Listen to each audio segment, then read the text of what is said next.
प्यारे मित्रों, अभी हम लोग हिंदी साहित्य के इतिहास के अंतर्गत एमसीक्यू जान रहे हैं। वस्तुनिष्ठ प्रश्नों की श्रृंखला चल रही है, जिसमें मैंने आपको आधुनिक काल से जो पहले के जो काल हैं, आदि काल के विषय में, भक्ति काल के विषय में आपको बता दिया है। आज हम लोग शुरू करेंगे आधुनिक काल। तो आइए शुरू करते हैं बिना समय गंवाए। तो पहला प्रश्न है आपका, 19वीं शताब्दी से अब तक लिखे गए हिंदी साहित्य को अधिकांश विद्वानों द्वारा क्या अभिधान दिया गया, मतलब क्या नाम दिया गया है? तो आधुनिक काल। ठीक है। 19वीं शताब्दी के मध्य में ब्रिटिश शासन की स्थापना के साथ भारत में वर्तमान युग का आविर्भाव हुआ। पाश्चात्य संस्कृति, साहित्य एवं विचारों के संपर्क और उनके साथ संघर्ष से चेतना की एक नई लहर दौड़ी, जिसे पुनर्जागरण कहते हैं। प्रतीकात्मक रूप से सन 1850 हिंदी साहित्य के आधुनिक काल की आरंभिक तिथि मानी जाती है। यह तिथि आधुनिक साहित्य के महान प्रवर्तक भारतेंदु हरिश्चंद्र की जन्म तिथि है। अधिकांश विद्वानों ने इस काल को आधुनिक काल नाम से अभिहित किया है। हिंदी साहित्य के आधुनिक काल को इस नाम से भी अभिहित किया जाता है, तो गद्य काल के नाम से। ठीक है। हिंदी साहित्य के आधुनिक काल को गद्य काल से भी अभिहित किया जाता है, जिसको स्वातंत्र्य काल भी कहते हैं। शुक्ल जी ने आधुनिक काल को गद्य काल कह के पुकारा है। शुक्ल जी लिखते हैं, आधुनिक काल में गद्य का आविर्भाव सबसे प्रधान साहित्यिक घटना है। इस दृष्टि से इस काल को गद्य काल भी कहा जा सकता है। अगला प्रश्न है कि रामचंद्र शुक्ल ने हिंदी साहित्य के आधुनिक काल को किस नाम से अभिहित किया है? तो गद्य काल के नाम से। ब्रज भाषा के आधुनिक कालीन प्रसिद्ध कवि कौन है? तो ब्रज भाषा के आधुनिक कालीन प्रसिद्ध कवि हैं जगन्नाथ दास रत्नाकर। देखिए, ब्रज भाषा तो आपकी जो है ना, पिछले हम लोगों ने पढ़ा है एमसीक्यूज़ में, वो भक्तिकालीन भाषा है। लेकिन भक्ति काल के बाद भी आधुनिक काल में भी कई कवियों ने ब्रज भाषा में रचनाएं की। ब्रज भाषा के आधुनिक कालीन प्रसिद्ध कवि जगन्नाथ दास रत्नाकर हैं। इन्हें ब्रज भाषा काव्य का अंतिम प्रौढ़ कवि भी माना जाता है। अंतिम प्रौढ़ कवि किस काव्य भाषा का? ब्रज भाषा काव्य का। इनके प्रसिद्ध काव्य हैं हिंडोला, हरिश्चंद्र, गंगा अवतरण, उद्धव शतक, कलकाशी, समस्या पूर्ति, जयप्रकाश सर्वस्व, घनाक्षरी नियम, गंगा विष्णु लहरी, रत्नाष्टक, वीराष्टक, प्रकीर्ण पदावली। तो ये किनकी रचनाएं हैं? जगन्नाथ दास रत्नाकर की। इनका जन्म 1866 में वाराणसी में तथा मृत्यु 1932 हरिद्वार में हुई। बिहारी इनके सर्वाधिक प्रिय कवि थे। किनके? जगन्नाथ दास रत्नाकर के। सतसई पर लिखी हुई इनकी टीका बिहारी रत्नाकर अपनी अर्थवत्ता में बेजोड़ है। उद्धव शतक जो 1929 में लिखी गई, ब्रज भाषा में लिखी गई है। यह काव्य एक ऐसा अनूठा ग्रंथ है जो एक ओर तो अपने में प्रबंध ग्रंथ प्रतीत होता है, दूसरी ओर मुक्तक। रत्नाकर शब्द किस कवि के साथ जुड़ा है? तो जगन्नाथ। ठीक है ना। पूरा नाम क्या है? जगन्नाथ दास रत्नाकर। इनमें से जगन्नाथ दास रत्नाकर की कृति को छाटिए तो उनकी रचना है उद्धव शतक। गीतावली जो है तुलसीदास की है, भ्रमर गीत सूरदास की है। ठीक है। रश्मि रति शायद जयशंकर प्रसाद की है शायद। उद्धव शतक के लेखक कौन हैं? तो रत्नाकर जी हैं, जगन्नाथ दास रत्नाकर। रत्नाकर की उद्धव शतक किस भाषा में लिखा गया है? तो मैंने बताया ब्रज भाषा में। उद्धव शतक में कितने छंद हैं? तो उद्धव शतक में 118 छंद हैं। कितने छंद हैं? 118 छंद हैं। ठीक है। राम प्रसाद मिश्र ने अपनी पुस्तक खड़ी बोली कविता में विरह वर्णन में लिखा है कि उद्धव शतक में 118 छंद हैं। उद्धव शतक जगन्नाथ दसरा रत्नाकर की प्रसिद्ध रचना है। यह भ्रमर गीत परंपरा का काव्य है। किस परंपरा का काव्य है ये? भ्रमर गीत। गोपियों और उद्धव संवाद इसका वर्ण विषय है। उद्धव शतक एक तरह से विरह काव्य है, किंतु विरह की तीव्रानुभूति के साथ गोपियों का उत्कट प्रेम भी इसमें पूर्ण रूप से अभिव्यक्त हुआ है। इसे कुछ समीक्षक श्रृंगार काव्य ही मानते हैं। रत्नाकर ने श्रृंगार और वीर दोनों रसों में रचनाएं की। उन्होंने अंग्रेजी कवि पोप के एसे ऑन क्रिटिज्म का रोला छंदों में समालोचना 10 नाम से अनुवाद किया है। रत्नाकर के काव्य ग्रंथों में हिंडोला, हरिश्चंद्र, उद्धव शतक, गंगा अवतरण, कलकाशी, श्रृंगार लहरी, गंगा विष्णु लहरी, रत्नाष्टक, वीराष्टक तथा फुटकर रचनाएं हैं। रत्नाकर ने साहित्य सुधा निधि मासिक पत्रिका का भी संपादन किया। फारसी और संस्कृत के ज्ञाता, प्राचीन साहित्य के मर्मज्ञ, विद्वान तथा उच्च कोटि के कवि रत्नाकर को गंगा अवतरण पर हिंदुस्तानी एकेडमी प्रयाग ने पुरस्कार भी प्रदान किया। 1930 में रत्नाकर जी कलकत्ता के हिंदी साहित्य सम्मेलन के सभापति भी हुए। रत्नाकर कृत्य गंगा अवतरण किस छंद में लिखा गया है? तो रोला छंद में लिखा गया है, क्योंकि रत्नाकर जी का ये प्रिय छंद कवित है। ठीक है ना, रोला छंद।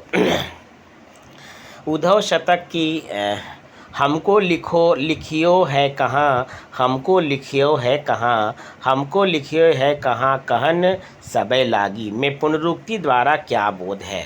तो उद्धव शतक की ये पंक्तियाँ हैं, तो इनमें पुनरुक्ति जो हुआ है बार बार कि हमको लिखियो, तो इसका क्या अर्थ है? तो भावोत्कर्ष। ठीक है ना। प्रस्तुत पंक्तियां जगन्नाथ दस रत्नाकर के उद्धव शतक से ली गई। उद्धव के ब्रज पहुँचते ही गोपियां कृष्ण के प्रेम संदेश को पाने के लिए अति उत्कंठित एवं आकुलता व्याकुलता से दौड़ पड़ती हैं, जो भावोत्कर्ष यानी भाव के उत्कर्ष का वर्णन करती हैं, भाव के चरम सीमा का वर्णन करती हैं। अब हम लोग पढ़ेंगे आधुनिक काल के अंतर्गत भारतेंदु युग, हरिश्चंद्र भारतेंदु युग। भारतेंदु युग का एक अन्य नाम क्या है? तो पुनर्जागरण काल। पुनर्जागरण काल भारतेंदु युग का नाम है।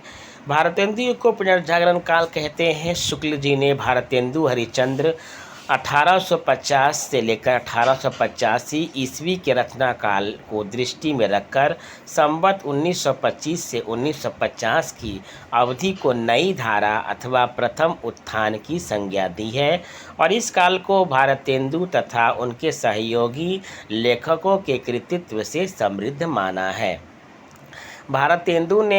भारतेंदु जी ने किस नाटक में स्वयं अभिनय किया था? तो वो है जानकी मंगल।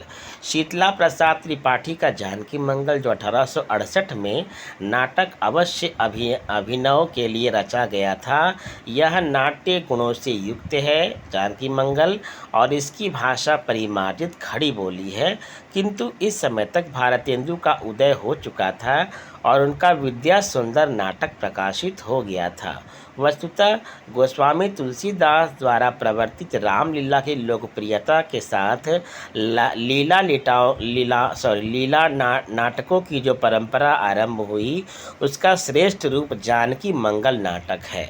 इसके अभिनय में भारतेंदु जी ने भी भाग लिया था। इसकी विषय वस्तु रामचरितमानस पर आधारित राम कथा ही है। किसकी विषय वस्तु? आपकी जानकी मंगल की विषय वस्तु रामचरितमानस पर आधारित राम कथा है, किंतु ब्रज भाषा के स्थान पर खड़ी बोली के प्रयोग तथा सभी प्रकार के आवश्यक रंग निर्देश के कारण यह नाटक भारतेंदु द्वारा प्रवर्तित साहित्यिक नाटकों की परंपरा से जुड़ जाता है। आते हैं आगे। काशी में नेशनल थिएटर की स्थापना के प्रेरक रहे, तो वो रहे भारतेंदु हरिश्चंद्र। काशी की नाट्य संस्था नेशनल थिएटर की मंडली ने अंधेर नगरी नाटक का मंचन 1881 में किया। भारतेंदु हरिश्चंद्र इस संस्था के संरक्षक थे। उन्होंने अभिनय में हिस्सा भी लिया था। भारतेंदु कालीन किस उपन्यास में आधुनिकता की शुरुआत मानी जाती है? तो वो है परीक्षा गुरु। भारतेंदु युग में लेखकों की उपन्यास रचना की प्रेरणा बांग्ला और अंग्रेजी के उपन्यासों से प्राप्त हुई। अंग्रेजी ढंग का पहला मौलिक उपन्यास लाला श्रीनिवास दास का परीक्षा गुरु है, जो 1882 में प्रकाशित हुआ। इससे पहले श्रद्धाराम फुलौरी ने भाग्यवती 1877 शीर्षक लघु सामाजिक उपन्यास लिखा था। अतः स्पष्ट है कि भारतेंदु कालीन उपन्यास परीक्षा गुरु से आधुनिकता की शुरुआत मानी जाती है। 100 अजान एक सुजान 1892 बालकृष्ण भट्ट द्वारा तथा चंद्रकांता 1887 देवकीनंदन खत्री कृत उपन्यास है। तो 100 अजान एक सुजान किनका है? बालकृष्ण भट्ट का। और वहीं चंद्रकांता है देवकीनंदन खत्री का। ये सब उपन्यास के नाम है, ठीक है। और परीक्षा गुरु है श्रीनिवास लाला श्रीनिवास दास का। और भाग्यवती है फुल्लौरी श्रद्धाराम फुल्लौरी जी का। तदीय समाज से किसका संबंध है? तो भारतेंदु हरिश्चंद्र का है। नवजागरण के अग्रदूत के रूप में प्रसिद्ध भारतेंदु हरिश्चंद्र जी ने देश की गरीबी, पराधीनता, शासकों के अमानवीय शोषण के चित्रण को ही अपने साहित्य का लक्ष्य बनाया। वे आधुनिक हिंदी के पितामह कहे जाते हैं। भारतेंदु हिंदी में आधुनिकता के पहले रचनाकार थे। उन्होंने वैष्णव भक्ति के प्रचार के लिए तदीय समाज की स्थापना की। उनका मूल नाम हरिश्चंद्र था। उनकी लोकप्रियता से प्रभावित होकर काशी के विद्वानों ने 1880 में उन्हें भारतेंदु की उपाधि प्रदान की। हिंदी साहित्य में आधुनिक काल का प्रारंभ भारतेंदु हरिश्चंद्र से माना जाता है। हिंदी में नाटकों का प्रारंभ भारतेंदु हरिश्चंद्र से माना जाता है। भारतेंदु के नाटक लिखने की शुरुआत बांग्ला के विद्या सुंदर 1867 नाटक के अनुवाद से होती है।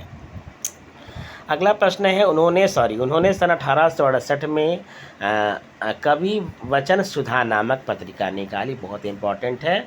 1868 में कवि वचन सुधा पत्रिका इनके द्वारा, भारतेंदु हरिश्चंद्र के द्वारा। 1876 में हरिश्चंद्र मैगजीन और फिर बाल बोधिनी। तो ये 3 पत्रिकाएं उनकी हैं, कवि वचन सुधा और हरिश्चंद्र मैगजीन और बाल बोधिनी। कवि वचन सुधा 1868 में प्रकाशित हुई और वहीं हरिश्चंद्र मैगजीन आपकी 1876 में प्रकाशित हुई। मतलब 8 सालों का फ़र्क है। नवजागरण का अग्रदूत हिंदी के किस लेखक को कहा जाता है? तो भारतेंदु हरिश्चंद्र को। अंग्रेज राज सुख साज सजे सब भारी, पै धन विदेश चली जात इहे अति ख्वारी तो ये पंक्तियाँ किसके द्वारा लिखी गई है? तो ये भारतेंदु हरिश्चंद्र जी के द्वारा लिखी गई हैं। प्रस्तुत पंक्तियों का मूल कथ्य राजभक्ति और देशभक्ति में द्वंद्व है। भारतेंदु का काल ब्रिटिश उपनिवेश का काल था। ब्रिटिश उपनिवेश में भारत सभी दृष्टियों से परास्त हो गया। भारत को पूर्णतः मटिया मेट कर यहाँ की सारी संपत्ति को अपने देश की ओर ले जाना ब्रिटिशों का एकमात्र लक्ष्य था।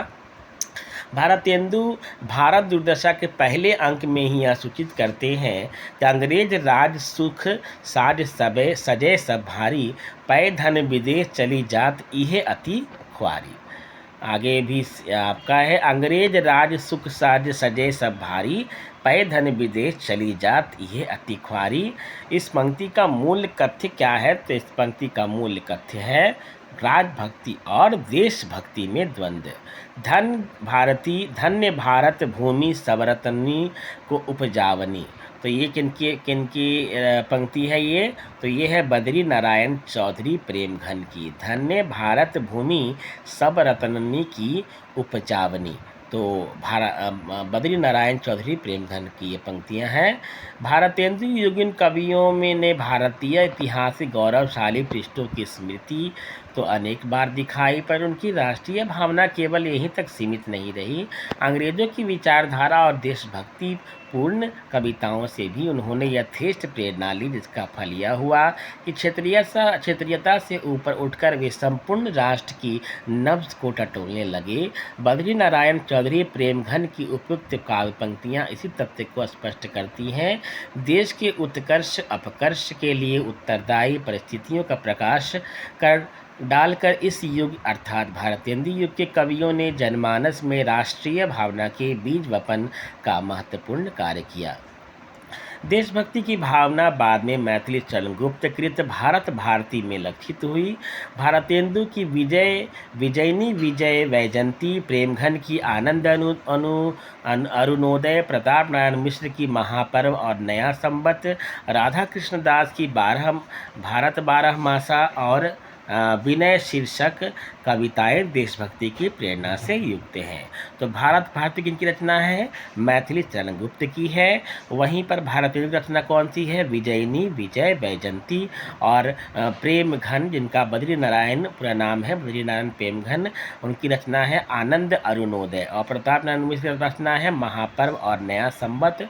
वहीं पर राधा कृष्ण दास की रचना है भारत 12 मासा और विनय। ठीक है ना। तो ये जो भी रचनाएं पढ़ी गई हैं, ये सब जो कविताएं हैं, ये सब की सब जो है देशभक्ति की प्रेरणा से युक्त है। हमारो उत्तम भारत देश काव्य पंक्ति राधा चरण गोस्वामी द्वारा रचित है, जो देशभक्ति भावना को परिलक्षित करती है।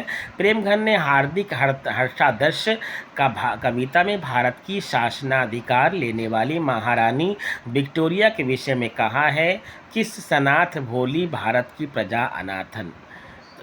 भारतेंदु हरिश्चंद्र ने हिंदुस्तान का गुणगान किया, हिंदू हिंदुस्तान का। प्रेमघन ने राजभक्ति, भारत सरिस और ठौर कहूँ नाही कहकर विदेशी शासकों को आश्वस्त किया। तो अंबिका दत्त व्यास ने जयति राजराजेश्वरी जय जय परमेश द्वारा रानी विक्टोरिया के प्रति आभार प्रकट किया। 10वां प्रश्न है, लाला श्रीनिवास दास की संयोगिता स्वयंवर की सच्ची समालोचना किसने की है? तो बालकृष्ण भट्ट ने की है। समालोचना मतलब क्या होता है? आलोचना करना। ठीक है ना। लाला श्रीनिवास दास के संयोगिता स्वयंवर की सच्ची समालोचना की है बालकृष्ण भट्ट ने। हिंदी प्रदीप में संयोगिता स्वयंवर की समीक्षा सच्ची समालोचना शीर्षक से की गई।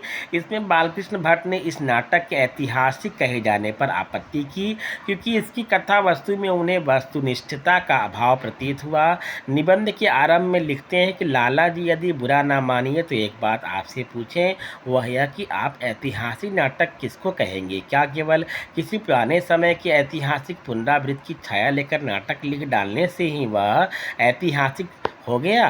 क्या किसी विख्यात राजा या रानी के आने से वह ऐतिहासिक हो जाएगा? यदि ऐसा है तो गप हाँकने वाले दस्तानगों और नाटक के ढंग में कुछ भेद ना रहा।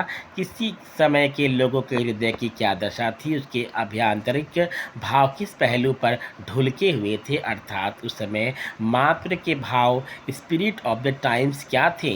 इन सब बातों को ऐतिहासिक रीति पर पहले समझ लीजिए, तब उसके दर्शाने का भी यत्न नाटकों द्वारा कीजिए।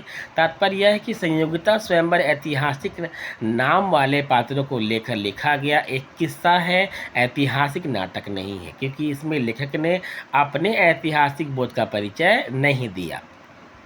भारतेंदु युग में कुछ विस्तृत समीक्षाएं भी लिखी गईं। इनमें से जो 2 सर्वाधिक समीक्षाएं हैं वे हैं लाला श्रीनिवास दास के संयोगिता स्वयंवर पर लिखी गई हैं, जिसे लेखक ने ऐतिहासिक नाटक कहा था। पहली समीक्षा हिंदी प्रदीप में निकली थी और दूसरी आनंद कादम्बिनी में। दोनों समीक्षाएं एक ही वर्ष आगे पीछे निकली थीं। इसका एक प्रमाण यह है कि आनंद कादम्बिनी में प्रकाशित समीक्षा में हिंदी प्रदीप में प्रकाशित समीक्षा का हवाला दिया गया। दोनों समीक्षाओं में से किसी समीक्षा के साथ उसके लेखक के नाम का उल्लेख नहीं है, जिससे अनुमान होता है कि ये समीक्षाएं स्वयं संपादकों द्वारा लिखी गई हैं।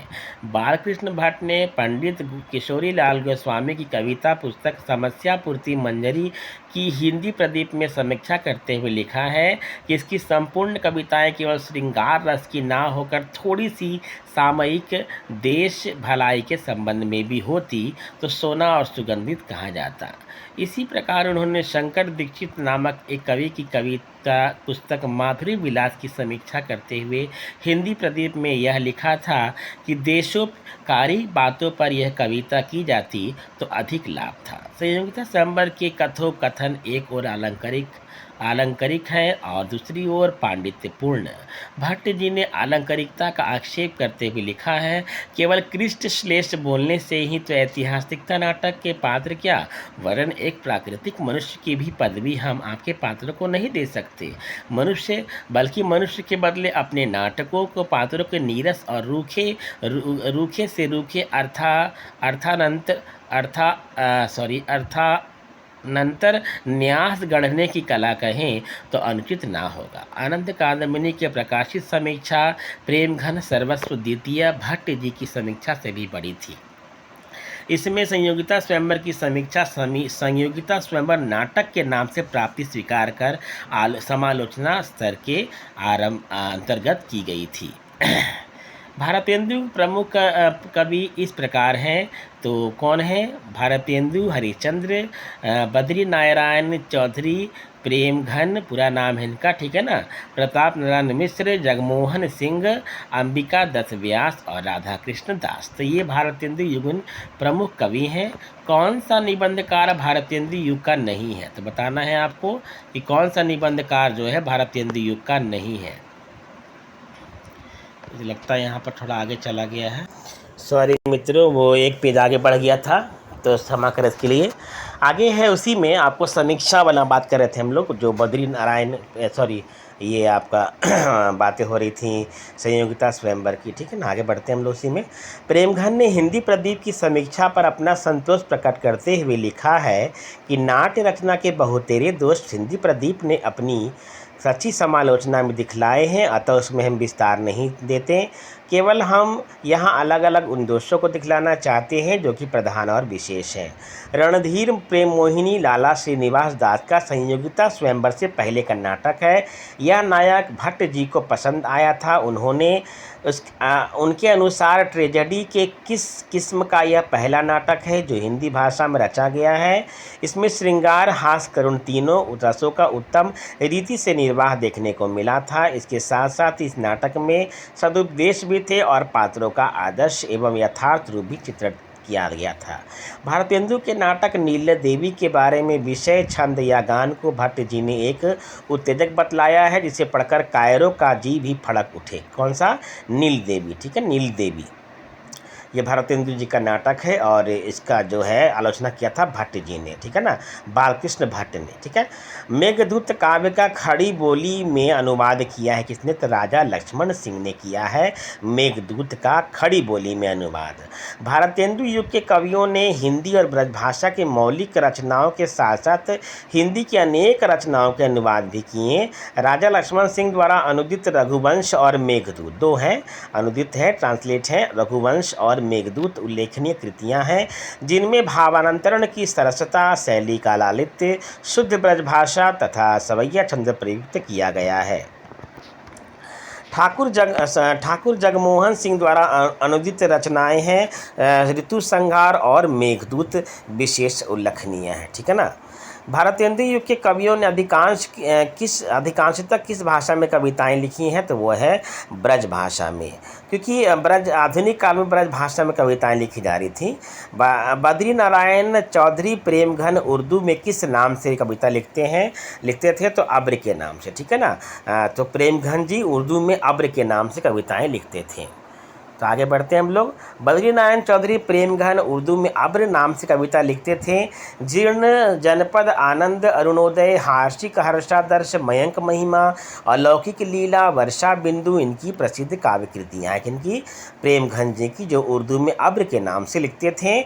जीर्ण जनपद आरण अरुणोदय हार्दिक हर्षादर्श मयंक महिमा अलौकिक लीला वर्षा बिंदु। शेक्सपियर के साथ नाटकों का हिंदी अनुवाद किसने किया था? सभी नाटकों का अनुवाद शेक्सपियर किसने किया है? तो लाला सीताराम ने। सीताराम जी ने शेक्सपियर के सभी नाटकों का हिंदी में अनुवाद किया। लाला सीताराम ने शेक्सपियर के कई पुस्तकों का अनुवाद किया, जिनमें भूल भुलैया 1885 मुख्य था। लाला सीताराम का अपना उपनाम है भूप, ठीक है, भूप इनका उपनाम है। किनका? लाला सीताराम का। इन्होंने दोहा चौपाई में अवधी भाषा का घनाक्षरी, सवैया में ब्रजभाषा का और गद्य में खड़ी बोली का प्रयोग किया। इनका एक ग्रंथ अयोध्या का इतिहास, किनका, लाला सीताराम जी का अयोध्या का इतिहास ग्रंथ है जो बहुत चर्चित हुआ। इनकी कुछ कविताएं प्रसिद्ध हुई हैं, जैसे बैरगिया नाला। गोल्ड स्मिथ की कृति ट्रैवलर का अनुवाद किसने किया है, तो वो हैं आपके श्रीधर पाठक। श्रीधर पाठक ने गोल्ड स्मिथ की कृति ट्रैवलर का अनुवाद किया है। मैंने बहुत डीपली से इस मतलब नोट्स पढ़ाया मैंने, आप लोग ज़रूर प्लेलिस्ट देखें, ठीक है ना, तो ये सब पढ़ने में आपको और मज़ा आएगा। श्रीधर पाठक ने कालिदास की कृति ऋतु संहार और गोल्ड स्मिथ कृत हर्मिट डेंट विलेज तथा द ट्रैवलर का काव्य अनुवाद क्रमशः एकांत योगी, उज्जड़ ग्राम और शांत प्रथिक नाम से किया है। तो कालिदास कृति जो है वो कालिदास की कृति ऋतु संहार जो है उसका अनुवाद जो है श्रीधर जी ने एकांतवासी योगी के नाम से किया। और गोल्ड स्मिथ की जो रचना थी हर्मिट, ठीक है ना, हर्मिट ट्रैवलर, ये सब जो है ये सब किनके नाम से किया है, उज्जड़ ग्राम और शांत प्रथिक के नाम से, ठीक है।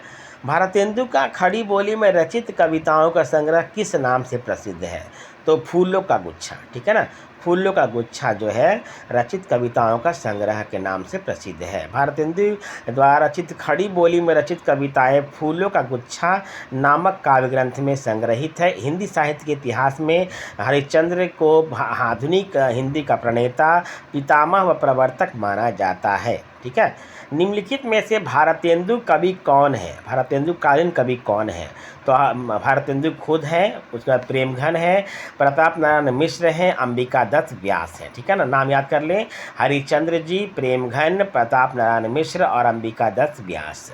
तो ये आपके भारतेंदु कालीन युगीन कवि हैं।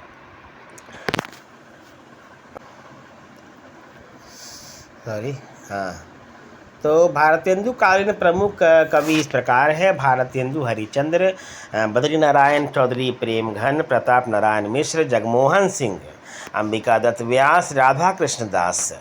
कौन सा निबंधकार भारतेंदु युग का नहीं है, तो वो है बाल मुकुंद गुप्त। बाल मुकुंद गुप्त जो है भारतेंदु के निबंधकार नहीं है। बाल मुकुंद गुप्त द्विवेदी युग के निबंधकार हैं, ठीक है ना, द्विवेदी युग के निबंधकार हैं। बाल मुकुंद गुप्त की रचनाएं हैं शिव शंभू का चिट्ठे और खत। द्विवेदी युग के प्रमुख निबंधकार कौन कौन हैं, तो महावीर प्रसाद द्विवेदी स्वयं हैं, गोविंद नारायण मिश्र हैं, माधव प्रसाद मिश्र बंधु, गोपाल राम गहमरी, सरदार पूर्ण सिंह, चंद्र शर्मा गुलेरी, ठीक है। भारतेंदु के निबंधकार मैं बता चुका हूँ। इनमें से भारतेंदु युगीन लेखक कौन है, तो पंडित प्रताप नारायण मिश्र हैं, ठीक है। पंडित प्रताप नारायण मिश्र जो हैं भारतेंदु युग के लेखक हैं। इनमें से कौन भारतेंदु के साहित्यकार नहीं है बताया पूछा गया है, तो प्रेमचंद नहीं है, ठीक है ना। भारतेंदु ने अपना बलिया वाला ऐतिहासिक व्याख्यान कब दिया था, तो 1884 में, बलिया वाला ऐतिहासिक व्याख्यान 1884 में। हिंदी साहित्य में रुचि रखने वालों के लिए ददरी मेले का एक खास ऐतिहासिक महत्व है। हरिश्चंद्र ने नवंबर 1884 में यहाँ एक व्याख्यान दिया था जिसे बलिया व्याख्यान या बलिया का भाषण के नाम से जाना जाता है। यही व्याख्यान भारतवर्षोन्नति कैसे हो सकती है शीर्षक से हरिश्चंद्र चंद्रिका में दिसंबर 1884 में प्रकाशित हुई थी, ठीक है ना। तो याद करना है आपको, ये जो बलिया वाला ऐतिहासिक व्याख्यान ही भारतवर्षोन्नति कैसे हो सकती है इस शीर्षक से छपा था आपको हरिश्चंद्र चंद्रिका पत्रिका में। समस्या पूर्ति किस युग की विशेषता है, मोस्ट इम्पोर्टेंट क्वेश्चन। तो ये विशेषता है भारतेंदु युग की। समस्या पूर्ति भारतेंदु युग की क्या पे शैली थी और उनके मंडल के कवि विविध विषयों पर तत्काल समस्या पूर्ति किया करते थे। रामकृष्ण वर्मा, प्रेमघन आदि कवि समस्या पूर्ति के लिए प्रसिद्ध थे। कौन कौन, रामकृष्ण वर्मा और प्रेमघन, बद्री नारायण चौधरी प्रेमघन पूरा नाम है। भारतेंदु कालीन कविता की मुख्य विशेषताएं क्या क्या हैं देखिए। पहला है देशभक्ति और राष्ट्रीय भावना, दूसरा है जनवादी विचारधारा, तीसरा है प्राचीन परिपाटी की कविता, चौथा है कलात्मकता का अभाव। ठीक है ना, कलात्मकता का अभाव क्यों है?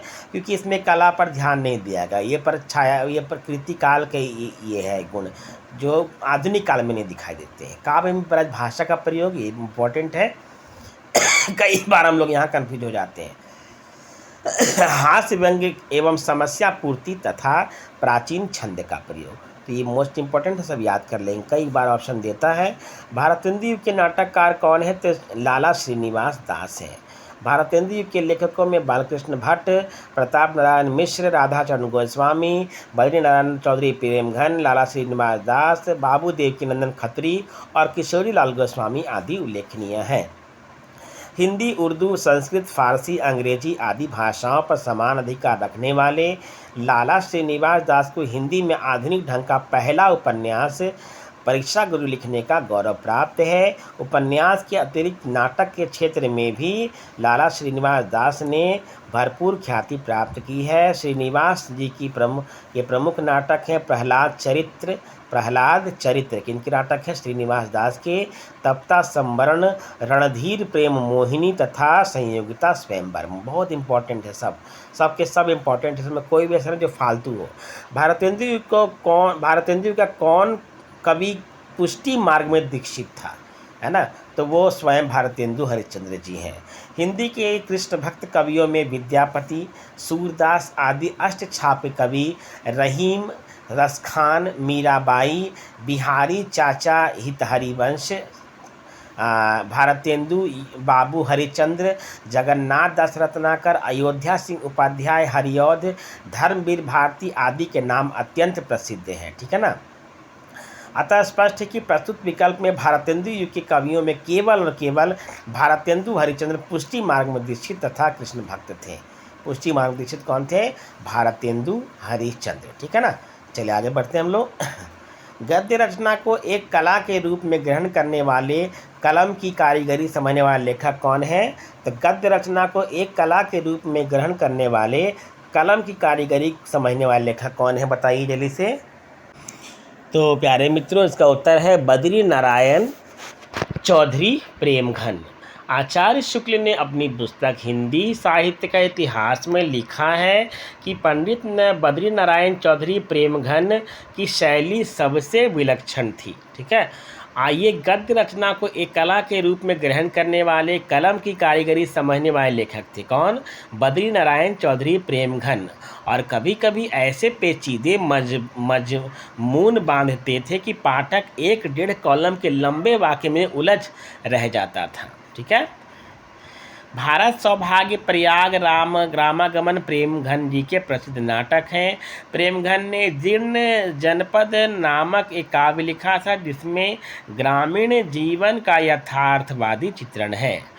अगला क्वेश्चन है आपका, कथन है ये, भारतेंदु युग के आते आते हिंदी में अनेक पत्र पत्रिकाओं का प्रकाशन आरंभ हो गया। तो बिल्कुल सही है ये, भारतेंदु युग के सभी लेखक पत्रकार थे, तो आपका ये भी सही है। ठीक है ना? तो इसमें ऑप्शन सी जो है ए और आर सही है तथा ए की व्याख्या आर है। ठीक है, ए की सही व्याख्या। तो हम लोगों ने भारतेंदु युग पढ़ लिया, अब हम लोग आएंगे द्विवेदी युग पर। ठीक है, तो द्विवेदी युग का नामकरण किसके नाम पर हुआ है? तो आचार्य महावीर प्रसाद द्विवेदी। आचार्य प्रसाद द्विवेदी ना समझे। ठीक है ना? तो चलिए आगे बढ़ते हैं, द्विवेदी युग के बारे में जानते हैं। आधुनिक कविता के दूसरे पड़ाव 1903 से 1920 को द्विवेदी युग के नाम से जाना जाता है। यह आधुनिक कविता के उत्थान व विकास का काल है। सन 1903 में, बहुत इम्पॉर्टेंट है, 1903 में महावीर प्रसाद द्विवेदी जी सरस्वती पत्रिका के संपादक बने। द्विवेदी जी ने खड़ी बोली को शुद्ध व्याकरण सम्मत और व्यवस्थित बनाकर साहित्य के सिंहासन पर बैठने योग्य बनाया। अब वह ब्रजभाषा रानी की युवरागी ना रहकर स्वयं साहित्यिक जगत की साम्राज्ञी बन गई। कौन? खड़ी बोली। यह कार्य द्विवेदी जी के महान व्यक्तित्व से ही संपन्न हुआ। इस काल का कवि मंडल उनके व्यक्तित्व से प्रभावित होकर उनके बताए मार्ग पर चला। इसी कारण से इस युग को द्विवेदी युग नाम दिया गया। द्विवेदी युग के प्रमुख कवि हैं मैथिली शरण गुप्त, अयोध्या सिंह उपाध्याय, हरिऔध श्रीधर पाठक, गया प्रसाद शुक्ल स्नेही, राम नरेश त्रिपाठी, नाथूराम शर्मा शंकर, सत्यनारायण कविरत्न, गोपाल शरण सिंह आदि। महावीर प्रसाद द्विवेदी की साहित्य सेवा को देखते हुए सन 1931 में काशी नागरी प्रचारणी सभा ने उन्हें आचार्य की उपाधि प्रदान की थी। किसे? द्विवेदी जी को 1931 में काशी नागरी प्रचारणी सभा ने आचार्य की उपाधि दी थी। द्विवेदी युग नामकरण किनके नाम पर क्या आधार पर किया गया है तो आप जानते हैं, थर्ड, फोर्थ, फिफ्थ, हाँ चौथा क्वेश्चन में आते हैं हम लोग। तो द्विवेदी युग का एक और क्या नाम है तो जागरण सुधार काल, ठीक है ना। जागरण सुधार काल द्विवेदी युग का एक और नाम है। द्विवेदी युग को जागरण सुधार काल भी कहा जाता है। डॉक्टर रामकुमार वर्मा ने आदि काल को संधि काल कहा है। शुक्ल जी ने आधुनिक काल को गद्य काल कहा है, ठीक है। द्विवेदी युग का वह साहित्यकार जिसने कविता, कामिनी कांत, भारतेंदु, प्रज्ञेंदु, साहित्य सुधाकर उपाधियों से विभूषित किया गया है तो वो कौन है तो नाथूराम शर्मा शंकर।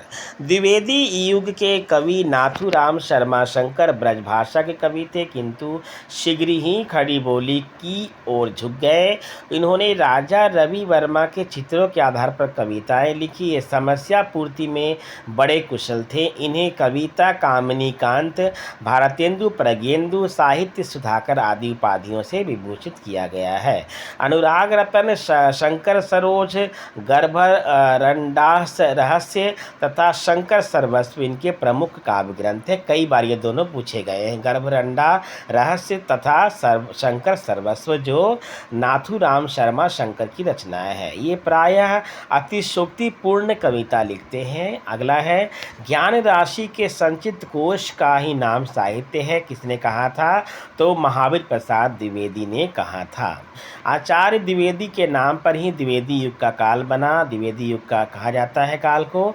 वे साहित्य को ज्ञान राशि का संचित कोश मानते थे। वे भाषा और साहित्य के व्यवस्थापक थे। उन्होंने सरस्वती पत्रिका को इस व्यवस्थापन का माध्यम बनाया। आचार्य महावीर प्रसाद द्विवेदी रचित अर्थशास्त्र विषय का ग्रंथ क्या है तो वो है संपत्ति शास्त्र। तो द्विवेदी द्वारा रचित धर्मशास्त्र का विषय क्या रहा है संपत्ति शास्त्र, ठीक है। तो यह जो पुस्तक है जो है 1908 में प्रकाशित हुई। संपत्ति शास्त्र के लेखक कौन है तो आप जान चुके हैं, महावीर प्रसाद द्विवेदी जी, जो अर्थशास्त्र विषय पर लिखा हुआ ग्रंथ है। से यहाँ भी सेम क्वेश्चन है आपका। 10वां प्रश्न है, प्राचीन पंडित और कवि किसकी रचना है तो आचार्य महावीर प्रसाद द्विवेदी जी की। प्राचीन पंडित और कवि द्विवेदी जी की रचना है। इस पुस्तक में उन्होंने लिखा है कि रस ही कविता का सबसे बड़ा गुण है। किसमें लिखा है प्राचीन पंडित और कवि में। जूही की कली कविता को किस संपादक ने अपने पत्र में बिना प्रकाशित किए वापस कर दिया था तो वो हमारे महावीर प्रसाद द्विवेदी हैं। महावीर प्रसाद द्विवेदी के साहित्यिक नेतृत्व के उत्कर्ष काल में निराला यानी सूर्यकांत त्रिपाठी निराला की बात कर रहे हैं। निराला जी का साहित्य जीवन शुरू होता है। निराला की जूही की कली जो 1916 में प्रकाशित हुई थी, मुक्त छंद की कविता महावीर प्रसाद द्विवेदी ने अपने पत्र में बिना प्रकाशित किए ही क्या कर दिया लौटा दिया। निराला समन्वय पत्र से जुड़े, बाद में सुधा एवं मतवाला जुड़े। मतवाला से उनका संघर्ष भी रहा। निराला की कविता जूही की कली को किस संपादक ने बिना प्रकाशित किए लौटा दिया था तो वो है महावीर प्रसाद द्विवेदी। कई बार क्वेश्चन आ चुका है। अंतःकरण की प्रवृत्ति के चित्र का नाम कविता है। किसने कहा था तो महावीर प्रसाद द्विवेदी ने। द्विवेदी जी ने कहा था कविता अंतःकरण की प्रवृत्तियों का चित्र बन जाती है। शुक्ल जी को याद करें तो उन्होंने कहा था कि जिस प्रकार आत्मा की मुक्तावस्था ज्ञान दशा कहलाती है, उसी प्रकार हृदय की मुक्तावस्था रस दशा कहलाती है। तो हृदय की मुक्ति की साधना के लिए मनुष्य की वाणी जो शब्द विधान करती आई है वह कविता है। इनमें से कौन द्विवेदी युग का कवि नहीं है तो सोहन लाल द्विवेदी और अन्य हैं। सोहनलाल द्विवेदी द्विवेदी युग के नहीं बल्कि राष्ट्रीय चेतना के अग्रदूत एवं गांधीवादी कवि हैं। द्विवेदी युग के प्रमुख कवि कौन है भाई? तो मैथिली शरण गुप्त हैं, हरिऔध जी हैं, श्रीधर पाठक हैं, स्नेही जी हैं, लोचन पांडे प्रसाद पांडे हैं, त्रिपाठी जी हैं, नाथूराम शर्मा शंकर जी हैं, गोपाल शरण सिंह हैं और रत्नाकर जी हैं। ठीक है, निम्नलिखित में से कौन द्विवेदी युग का कवि नहीं है? तो रांगे राघव जी नहीं है और तीनों अन्य हैं, हरिऔध हैं, गोपाल शरण हैं और लोचन प्रसाद पांडे हैं, लेकिन रांगे राघव नहीं है। द्विवेदी युग के सर्वश्रेष्ठ प्रगीतकार कौन माने जाते हैं? किन्हें कहा जाता है प्रगीतकार सर्वश्रेष्ठ? तो वो है आपके मुकुटधर पांडे। कौन है? मुकुटधर पांडे। लोचन प्रसाद पांडे के अनुज यानी छोटे भाई मुकुटधर पांडे भी सुकवि थे। वे प्रकृति के उपासक, किनके उपासक? प्रकृति के उपासक थे। इनके काव्य में भावात्मकता, आंतरिक संवेदना, रहस्यात्मक अनुभूति के दर्शन होते हैं।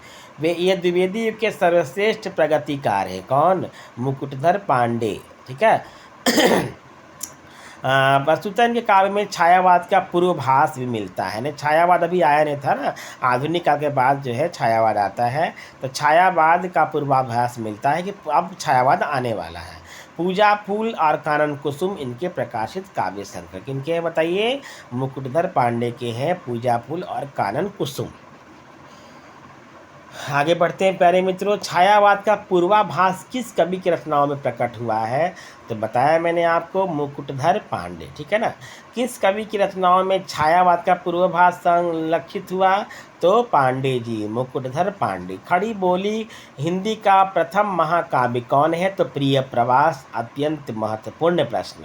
अयोध्या सिंह उपाध्याय हरिऔध कृत किनका है? प्रिय प्रवास। अयोध्या सिंह उपाध्याय हरिऔध जी का है।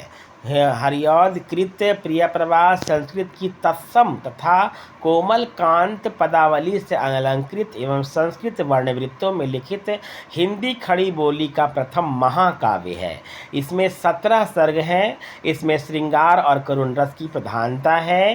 प्रिय प्रवास का प्रथम प्रकाशन 1914 में हुआ। इस कृति पर मंगला प्रसाद पारितोषिक भी मिल चुका है। किन्हें?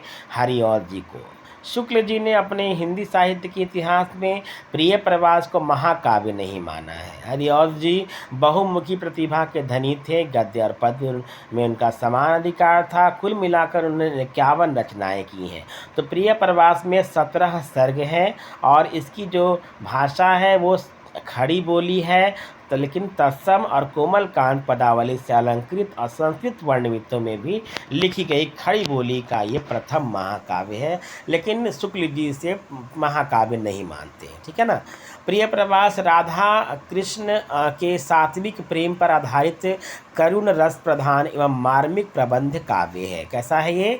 करुण रस प्रधान है तथा मार्मिक प्रबंध काव्य है। ठीक है। इसमें करुणा भी है, आपका श्रृंगार भी है और प्रबंध काव्य है ये, जो कृष्ण के और राधा के सात्विक प्रेम पर आधारित है। प्रिय प्रवास। हरिऔध जी ने इसका नाम पहले क्या रखा था? ब्रजांगना विलाप रखा, किंतु बाद में इनका नाम क्या रख दिया? प्रिय प्रवास। हरिऔध जी ने लिखे हैं चौखे चौपेद चौपदे। ठीक है। हरिऔध जी ने जहाँ चौखे चौपदे में मुहावरों के बाहुल्य पर तथा लोक भाषा के समावेश का प्रयास किया, वहीं वैदेही वनवास की रचना द्वारा एक प्रबंध सृष्टि का प्रयत्न किया। तो ये जो चौखे चौपेद आप सुन रहे हैं और वैदेही वनवास, ये भी किनकी रचनाएँ हैं? हरिऔध जी की हैं, है ना। अपने काव्य संग्रह रस कलश भी किनका है बताइए? ये भी इनकी ही है, हरिऔध जी की। रस कलश को ब्रजभाषा में लिखकर उन्होंने यह सिद्ध कर दिया कि ब्रजभाषा पर भी उनकी अच्छी पहुंच है। हरिऔध जी ने 2 नाटक लिखे हैं, प्रद्युम्न विजय तथा रुक्मणी परिचय। प्रद्युम्न विजय और रुक्मणी परिचय, जो 1894 में प्रकाशित हुआ। इनका प्रथम उपन्यास प्रेम कांता प्रकाशित हुआ है 1894 में। उसके बाद उन्होंने 2 उपन्यास और लिखे, ठेठ हिंदी का ठाठ, मोस्ट इम्पॉर्टेंट, ठेठ हिंदी का ठाठ किनकी रचना है? आपकी हरिऔध जी की रचना है। तथा अधकिला फूल भी प्रकाशित हुआ। आगे आते हैं हम लोग। हरिऔध जी की अन्य महत्वपूर्ण रचनाएं हैं रसिक रहस्य, प्रेमाम्बु वारिधि, प्रेम प्रपंच, प्रश्रवण, प्रेमाम्बु प्रवाह, प्रेम पुष्पहार, उद्बोधन, काव्योपवन, ठीक है, सॉरी, कर्मवीर, ऋतु मुकुर, पद्म प्रसून तथा पद्म प्रमोद, कल्पलता, बोलचाल, पारिजात तथा हरिऔध सतसई जैसे मुक्तक काव्य के अलावा कबीर, वचनावली, साहित्य संदर्भ तथा हिंदी भाषा और साहित्य का विकास, आलोचनात्मक कृतियों की रचना भी हरिऔध जी ने की है। 1924 में इन्होंने हिंदी साहित्य सम्मेलन के प्रधान पद को भी सुशोभित किया। खड़ी बोली का प्रथम महाकवि होने का श्रेय किसे है? हरिऔध जी को, प्रिय प्रवास लिखने कारण से, ठीक है। प्रिय प्रवास का प्रकाशन वर्ष कब हुआ है? तो 1914 में प्रिय प्रवास लिखा गया है। खड़ी बोली हिंदी का आधुनिक कालीन प्रथम महाकाव्य कौन है खड़ी बोली का? तो वो है प्रिय प्रवास। हरिऔध जी का प्रसिद्ध काव्य ग्रंथ है प्रिय प्रवास। हरिऔध के प्रिय प्रवास महाकाव्य में सर्गों की संख्या कितनी है? सर्गों की संख्या, सर्ग मतलब समय, तो 17 है। हरिऔध द्वारा लिखित काव्य ग्रंथ है, कौन सा ग्रंथ है भाई? देखते हैं हम लोग ऑप्शन में, चौके चौपदे, सॉरी। वैदेही वनवास नामक काव्य किसने लिखा है? तो अयोध्या सिंह उपाध्याय हरिऔध जी ने। वैदेही वनवास के लेखक कौन है? अयोध्या उपाध्याय सिंह हरिऔध। वैदेही वनवास के रचयिता का सेम देखिए ना। खड़ी बोली में प्रथम महाकाव्य प्रिय प्रवास रचयिता कौन है? हरिऔध जी हैं। खड़ी बोली हिंदी का प्रथम महाकाव्य है तो ये प्रिय प्रवास है। कितनी बार क्वेश्चन पूछे जा चुका है देख लीजिए, ठीक है, कई बार ये क्वेश्चन प्रिय प्रवास वाला आ चुका है और ये आना है हर परीक्षा में। 32वां प्रश्न है, देखिए, निम्नलिखित में से कौन सी रचना अयोध्या सिंह उपाध्याय हरिऔध की नहीं है? तो विचित्र विवाह नहीं है, अन्य सभी हैं, वैदेही वनवास है, चौके चौपेद है, चुभते चौपदे, ठीक है, सॉरी, चौके चौपदे है, बारी मैं गलत बोल दे रहा हूँ। विचित्र विवाह, राष्ट्रीय भारती, देवदूत, देवसभा, रामचरित उपाध्याय की कीर्ति है। किनकी है बताइए? रामचरित उपाध्याय, ठीक है ना। दिवस का अवसान समीप था, गगन था कुछ लोहित हो चला, तरु शिखा पर थी जब राजती, कमालिनी कुल वल्लभ की प्रभा। इस कविता का संबंध किससे है? तो प्रिय प्रवास से है। बहुत इंपॉर्टेंट है। दिवस का अवसान समीप था, गगन था कुछ मोहित हो चला, कई बार पूछा गया। तो प्रिय प्रवास की एक पंक्तियां हैं। तो प्रस्तुत पंक्तियां हरिऔध की खड़ी बोली के प्रथम महाकाव्य प्रिय प्रवास के पहले सर्ग से ली गई हैं, प्रथम सर्ग से ली गई हैं। द्विवेदी की कविता कैसी रही है? तो उपदेशात्मक और इतिवृत्तात्मक, ठीक है, उपदेशात्मक और इतिवृत्तात्मक उनकी जो है कविता की विशेषता रही है। डॉक्टर नगेंद्र ने अपनी पुस्तक हिंदी साहित्य में के इतिहास में लिखा है कि सामान्यतः द्विवेदी युगीन काव्य को नीरस, इतिवृत्तात्मक और उपदेशात्मक कहा जाता है। इतिवृत्तात्मक किस युग, ठीक है, किस काव्य युग की प्रमुख विशेषता है? तो वह है द्विवेदी युग। द्विवेदी युगीन कालीन में किस प्रवृत्ति की प्रमुखता नहीं है? तो काव्यात्मकता नहीं है, गद्यात्मकता है, वैचारिकता है और इतिवृत्तात्मक है। मधुप उपनाम से काव्यानुवाद करने वाले कवि कौन है? तो मैथिली शरण गुप्त। कौन है? मैथिली शरण गुप्त जो है उन्होंने किस उपनाम से कविताएं लिखी हैं? तो मधुप के नाम से लिखी हैं। मधुप उपनाम से काव्यों का अनुवाद करने वाले कवि मैथिली शरण गुप्त हैं। इस उपनाम से गुप्त जी ने बांग्ला कवि माइकल मधुसूदन दत्त की मेघनाथ वध होगा, सॉरी, विरहिणी, ब्रजांगना आदि कृतियों का काव्य अनुवाद तथा नवीन चंद्र सेन के पलाशी युद्ध का काव्य अनुवाद पलाशी का युद्ध नाम से किया। उस समय की परंपरा के अनुसार उन्होंने अपना उपनाम रसिकेंद्र भी रखा। देख रहे हैं, इस पर द्विवेदी ने लिखा था कि रसिकेंद्र बनने की इच्छा छोड़िए, वह समय गया। स्वदेश नामक कविता की रचना में इनका उपनाम भारतीय था। पिताश्री उपनाम से उन्होंने सवैया की रचना की। गुप्त जी ने स्वयं को कौटुंबिक कवि मात्र कहा है। क्या कहा है? कौटुंबिक कवि मात्र, गुप्त जी ने। महात्मा गांधी ने इन्हें भारत भारती की रचना के लिए राष्ट्र कवि की उपाधि भी दी। है ना। भारत भारती की रचना है, मैथिली शरण गुप्त की है, जिसके लिए महात्मा गांधी ने स्वयं इनको राष्ट्रकवि की उपाधि दी। इन्हें आधुनिक युग का तुलसी भी कहा जाता है। किनको? आपको मैथिली शरण गुप्त को। ये द्विवेदी युग के हरि गीतिका छंद के बादशाह माने जाते हैं। हरि गीतिका छंद के आचार्य रामचंद्र शुक्ल ने इन्हें सामंजस्यवादी कवि कहा है। तो बहुत इम्पॉर्टेंट है, बनता ना, क्योंकि बहुत सारे प्रश्न एक साथ बन गए। भारत भारती का प्रकाशन कब हुआ? तो 1912 में हुआ है। अब देखिए इनके बारे में बहुत कुछ दिया हुआ है। 3 अगस्त 1886 को झांसी यूपी के चिरगांव में जन्मे मैथिली शरण गुप्त हिंदी के सर्वाधिक प्रभावी तथा लोकप्रिय रचनाकारों में एक हैं। इनकी कविताओं में बौद्ध दर्शन, महाभारत, रामायण आदि के कथानक स्वतः उतर आते हैं। हिंदी की खड़ी बोली के रचनाकार गुप्त जी हिंदी कविता के इतिहास में एक महत्वपूर्ण पड़ाव के समान है। सन 1912 में राष्ट्रीय भावनाओं से ओतप्रोत भारत भारती का प्रकाशन किया, जो 3 खंडों में प्रकाशित हुई। गांधी जी ने गुप्त जी को राष्ट्रकवि संज्ञा दी। गुप्त जी सन 1954 में पद्म भूषण से अलंकृत किए गए। साकेत इनकी सर्वोत्कृष्ट रचना है। देखिए दूसरी रचना क्या है भारत भारती के बाद? है साकेत। ठीक है, साकेत इनकी सबसे उत्कृष्ट रचना है, जिसमें लक्ष्मण की पत्नी उर्मिला को नायिका बनाकर राम कथा कही गई थी।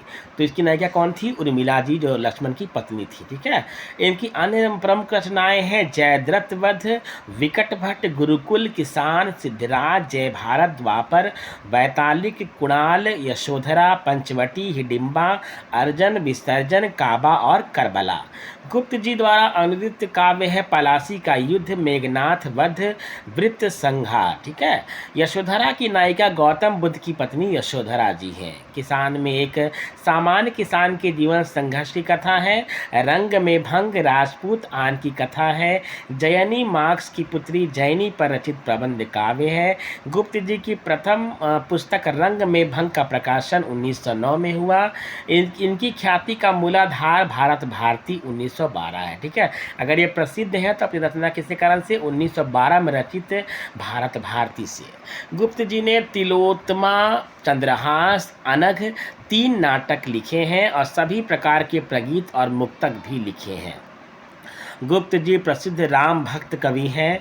गुप्त जी की प्रारंभिक रचनाएं कलकत्ता से निकलने वाले वैश्वकारक में प्रकाशित होती थी। बाद में इनका परिचय महावीर प्रसाद द्विवेदी से हुआ और इनकी कविताएं सरस्वती में प्रकाशित होने लगी। भारत भारती में किस भावना की रूपरेखा प्रस्तुत की गई है?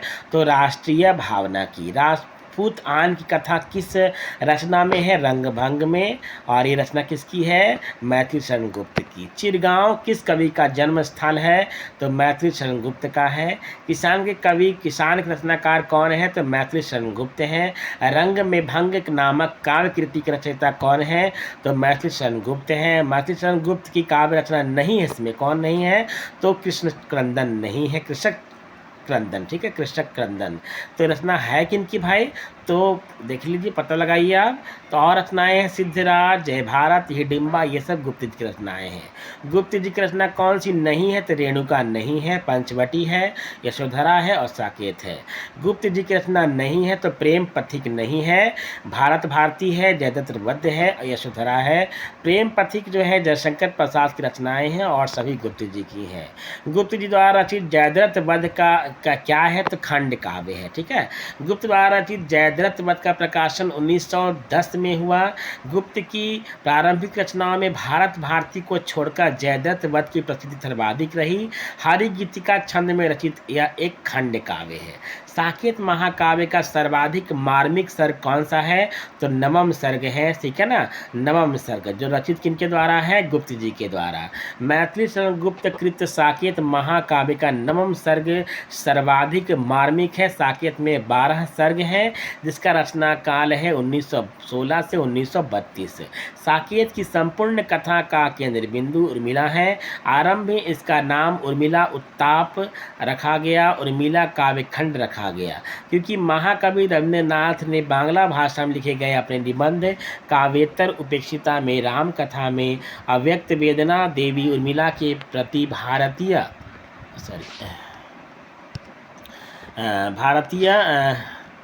अ, भारतीय कवियों की उपेक्षा की ओर ध्यान आकृष्ट किया था। द्विवेदी जी ने कवियों की उर्मिला विषय की उदासीनता लेख द्वारा हिंदी कवियों से अनुरोध किया था कि इस उपेक्षा को दूर करें। अपने काव्य गुरु द्विवेदी जी के संकेत पाकर जो है गुप्त जी मतलब मैथिली गुप्त ने साकेत लिखना शुरू किया। साकेत की कथा का मुख्य संबंध किसके चरित्र विकास जुड़ा हुआ है? तो लक्ष्मण जी और उर्मिला जी से। साकेत की कथा का मुख्य संबंध उर्मिला और लक्ष्मण के चरित्र से जुड़ा है। गुप्त का यह सर्वश्रेष्ठ काव्य है। इसकी कथा साकेत यानी अयोध्या को केंद्र मानकर लिखी गई है। इस काव्य का प्रारंभ अयोध्या के राजभवन में होने वाले लक्ष्मण उर्मिला के मिलनों से शुरू होता है। यह विशद प्रबंध काव्य है। इसमें लक्ष्मण की उर्मिला पत्नी को नायिका बनाकर राम कथा कही गई है। साकेत रचना की मूल प्रेरणा गुप्त जी को द्विवेदी जी के एक लेख कवियों की उर्मिला विषयक उदासीनता से मिली, जो सरस्वती 1908 की जुलाई में भुजंग भूषण भट्टाचार्य के छद्म नाम से छपी थी। ठीक है ना? किनका नाम था ये बताइए? भुजंग भूषण भट्टाचार्य के नाम से छपी, तो द्विवेदी जी का ही नाम है। ठीक है? और गुप्त जी ने इतिहास के उपेक्षित नारी पात्र को निम्न पुस्तक में प्रतिष्ठित किया है, तो पता चल चुका है आपको, वो है साकेत। द्विवेदी युग के संपूर्णता प्रतिनिधि कवि कौन है? ठीक है, तो वो है मैथिली शरण गुप्त। शुक्ल जी ने हिंदी साहित्य के इतिहास में लिखा है कि गुप्त जी की प्रतिभा की सबसे बड़ी विशेषता है कालानुसरण की क्षमता, अर्थात काल का अनुसरण करना। ठीक है, उसके अनुसार कविताएं या अपनी रचनाएं लिखना, अर्थात उत्तरोत्तर बदलती हुई भावनाओं और काल प्रणालियों को ग्रहण करते चलने की शक्ति किनमें थी? गुप्त जी में। इस दृष्टि से हिंदी भाषी जनता के प्रतिनिधि कवि ये निसंदेह कहे जा सकते हैं। भारतेंदु के समय में स्वदेश प्रेम की ये भावना जिस रूप से चली आ रही थी, उसका विकास भारत भारती में मिलता है। इधर के राजनीतिक आंदोलन ने जो रूप धारण किया, उसका पूरा आभास पिछली रचनाओं में मिलता है। इस आधार पर कहा जा सकता है कि सत्याग्रह, अहिंसा, मनुष्यत्ववाद, विश्व प्रेम, किसानों और श्रमजीवियों के प्रति प्रेम एवं सम्मान सबकी झलक हम पाते हैं। अतः द्विवेदी युग के संपूर्णता प्रतिनिधि कवि कौन है? तो गुप्त जी हैं। तो अगली वीडियो में हम लोग छायावाद संबंधित जो है MCQs पढ़ेंगे, फिर आगे और भी छायावाद से आगे बहुत कुछ है, तो धीरे धीरे सब कंप्लीट करेंगे हम लोग। ठीक है ना? तो ठीक है।